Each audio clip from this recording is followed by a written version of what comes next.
hozir Sankt-Peterburgda Admiralteyskiy metroda xalturash bor edi. Ana shu xalturani qilib uyga qaytyapman. Рабочий formadaman. Eng qizig'i. Ko'chada kelyapman borib, bir marta avtobusga ham o'tirdim.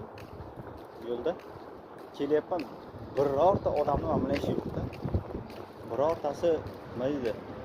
Kulib qarayotgani yo'q yoki bo'lmasa qanaqadir g'alati qarayotgani yo'qda. Umuman ishi yo'qda men bilan. Hech narsa bo'lmaganda, hech narsa ko'rmaganda o'tib ketishyapti-da. Vaholanki sentrda yuribman. Agar bizda adashib O'zbekistonda Toshkentning sentrida emas, boshqa viloyat sentrida mana shu ahvolda yurib qolsangiz, odamlar shu darajada qaraydiki, kiyimsiz ketyapmanmi deb o'ylab qolasiz-da. Yo bu joyim yiritildimikan deb et-betiga qarab ham qo'yasiz.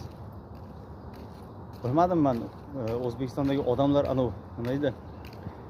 Rivojlanib bir robotlar ishlaydigan zamonda yashayapmiz deb o'ylaydimi? Bunaqa odamni ko'rganda hayron bo'ladigan darajada qanaqa rivojlangan bo'lishi kerak davlat? Yozinglarchi, men ham bilay. Mana uyga kelib qoldim sekin.